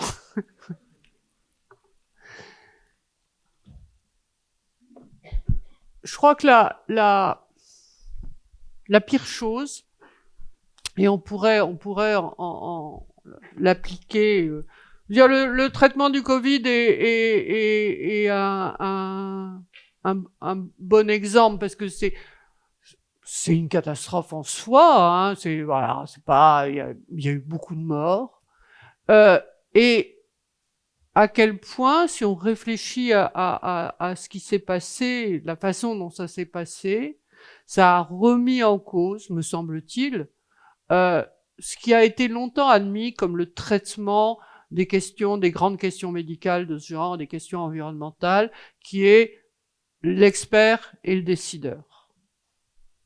Eh ben, ça, c'est ce qu'on peut appeler autoritaire ou technocratique. Hein, c'est-à-dire que il s'agit d'élaborer une décision en laissant un peu de liberté aux décideurs, mais la décision elle vous tombe dessus et puis vous avez rien à faire. Ça a montré que ça suffisait pas, ne serait-ce que parce que, alors vous avez dit mes rapports avec Montesquieu, mais ça Montesquieu l'a montré. On n'obéit pas comme ça, on n'obéit pas sans consentir. C'est-à-dire qu'un pays où des décisions ne rencontrent pas un certain acquiescement, ça marche pas. Hein, ça, c'est pas appliqué. Donc, de ce point de vue-là, il y a déjà une dimension, quelque chose comme une dimension démocratique, hein, ou alors faut vraiment maintenir les gens sous la terreur, comme ça a été le cas en Chine pendant le Covid. Donc, même un peuple pas consulté, il est actif. Et j'ajouterais, il vaut mieux le consulter. Parce que ça se passe mieux. Non seulement dans les situations de catastrophe, mais si vous prenez un autre exemple qui provoque beaucoup de réactions, qui sont les éoliennes, par exemple. Il y a des réactions très hostiles contre les éoliennes. Et si on pense que l'écologie, c'est quelque chose, comme on dit, d'écologie punitive, c'est-à-dire une série de décisions qui tombent d'en haut, et vous avez qu'une chose à faire, c'est obéir, ben vous résistez, parce que là où il y a oppression, il y a résistance, d'une certaine façon. Et si vous étudiez la situation française, restons en France, vous vous rendrez compte que là où les éoliennes, ça marche, il y a des cas en Bretagne, notamment, eh bien, c'est là où ça a été pris en charge par la population et décidé par la population. C'est là que je vous dis, il n'est de bonnes solutions aux questions écologiques que démocratiques. Parce que, je vous ai dit l'importance du savoir scientifique dans les affaires, dans les problèmes écologiques. S'il n'y avait pas une internationalisation, une globalisation de la science, s'il n'y avait pas toute une série d'enquêtes scientifiques, on vivrait sans doute le changement climatique, mais on n'y comprendrait rien. Hein, donc c'est absolument pas pour dire qu'on n'a pas besoin de la science, on en a besoin. Mais en même temps, il y a une composante politique énorme. Hein. Il faut prendre toute une série de mesures politiques. Et je vous dis, la politique purement autoritaire, ben, elle fonctionne pas. Et donc, là où ça marche, c'est là où on peut s'appuyer sur des initiatives populaires, où on peut s'appuyer sur non seulement le consentement à ce qui est proposé, mais la participation active qui fait que, bon, ben, c'est peut-être pas ce qui avait été prévu en haut. Et c'est comme ça que ça se passe. Bonsoir, merci pour cette conférence. Ma question est un peu liée à ce que vous venez de développer, mais en fait, je me demandais si la situation actuelle de l'écologie et de la nature est un problème technique et factuel. Est-ce qu'on peut tirer des normes et des politiques, des faits scientifiques, sans aller vers une autocratie, et comment? Mais écoutez, si vous lisez le pire n'est pas certain, vous verrez que le premier chapitre est un parcours rapide, mais qui essaie d'être informatif de la façon dont les programmes nationaux, internationaux et nationaux sur les questions écologiques ont été élaborés. Comment bon, je vous ai cité la conférence de Rio, mais il y en a eu d'autres. Donc, ces actions coordonnées par l'Organisation des Nations Unies, qui font se rencontrer des scientifiques et des politiques. Bon, ce que je vous disais, cette politique où c'est une élaboration conjointe d'experts scientifiques et de décideurs politiques avec des conférences internationales et puis qui descendent, on décrit ça dans le chapitre 1 du pire n'est pas certain, qui nous arrive à nous autres. Bon. Ça a été une politique très élaborée, ça fait bon, je vous ai dit 92, et 1992, c'est pas le premier sommet de la Terre, ça fait les premières actions, réunions internationales, c'est 72, le programme des Nations Unies sur l'environnement, le PNUE, il est mis en place à Stockholm en 72. Donc. Et bon, vous avez eu toute une série de politiques. Alors, c'est jamais purement technique, il y a toujours des dimensions politiques sans lesquelles ça serait juste pas possible. Mais on est dans, bon, je dis technocratie pour aller très vite. Où est-ce qu'on en est aujourd'hui? Ce qu'on appelle à tort le backlash, le retour de bâton. C'est pas vous et moi qui désespérons de l'écologie. C'est une démolition assez systématique à tous les... Non, restons à l'Occident, puisque nous y sommes. En Amérique du Nord, du Sud et en Europe, une déconstruction assez systématique des politiques publiques environnementales. Non seulement les émissions de gaz à effet de serre, alors c'est pas que elles sont un peu contrôlées, mais quand même elles augmentent. Bon, mais l'emploi des phytosanitaires dont on a montré la nocivité, si c'était un simple problème technique, ce serait pas difficile à appliquer, mais c'est un problème politique. Et donc, ces politiques élaborées en haut, elles marchent pas. Bon, donc je vous dis pas qu'il y a pas de politique publique écologique, mais on assiste actuellement à, je répète, une déconstruction, une démolition, bon, c'est ça que vous voulez, un détricotage, bon, prenez le mot que vous voulez, bon, en France, les zones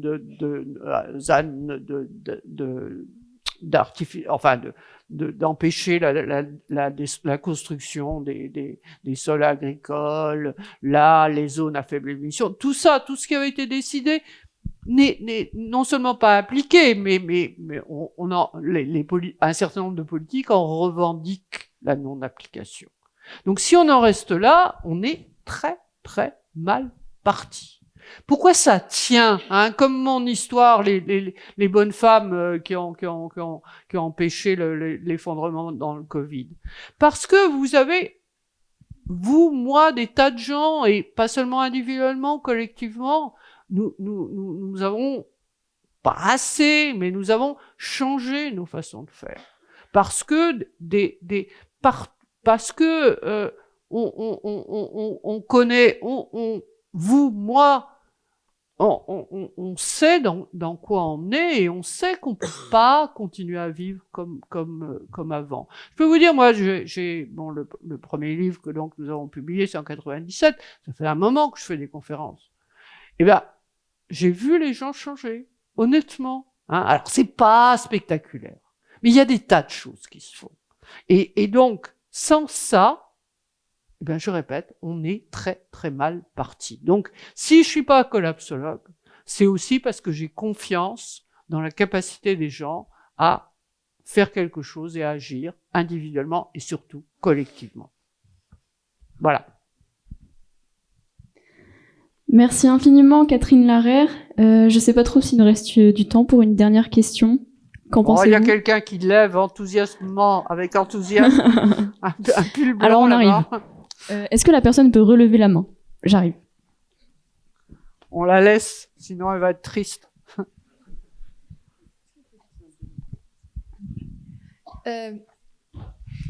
Est-ce que vous pensez que la collapsologie, ça déresponsabilise et que si le pire n'est pas certain et qu'on dit que le pire est certain, il va le devenir parce que les gens peuvent dire après moi le déluge, si on dit que c'est certain? C'est pas après moi le déluge, c'est maintenant le déluge. Et je m'en moque. C'est un peu ça. Hein. Écoutez, oui. Alors, s'il y avait là des Servigne ou des gens, ils me diraient, c'est là-dessus aussi que notre discussion a porté dans cette émission d'arrêt sur image dont je vous parlais. Notre argument, et on n'est pas les seuls, hein, dans le pire n'est pas certain, c'est que effectivement, quand le pire est certain, pourquoi faire quelque chose? Surtout, bon, c'est pour ça qu'on fait des références à des travaux d'éthiciens, surtout si ça doit être global, si tout le monde doit disparaître, franchement, autant, comment le titre du deuxième livre de Servigne m'échappe, mais une autre fin du monde est possible, mais ça sera la fin du monde de toute façon. Hein. Bon, donc oui, si je vous dis oui, nous ce qu'on pense c'est que ça déresponsabilise. Pour être honnête, je vous dirais que les collapsologues, des gens comme Servigne, pense que non, et Servigne est quelqu'un pour qui j'ai du respect, c'est-à-dire que il pense qu'on peut faire des choses. Donc ça demande plus de discussion. Bon, simplement pour aller dans mon sens, je vous signale simplement que ça va pas de soi et c'est discutable. Mais pour aller dans mon sens, moi j'ai été très frappé quand Bill Gates, vous savez qui est Bill Gates, a dit, oui, il a pas dit comme Trump, c'est un canular. Il a dit, oui, bon, il y a des problèmes, mais l'humanité ne va pas disparaître. Donc on s'en moque. Ça m'a paru, quand j'ai entendu ça, je me suis dit, voilà. Voilà, et regardez dans votre diaporama, là, à un moment, vous dites, il y a un pic des publications collapsologiques. Et puis ça diminue. Je dirais, le pire, c'est qu'on s'habitue à la possibilité du pire. Et à ce moment-là, faut réfléchir à autre chose. Voilà.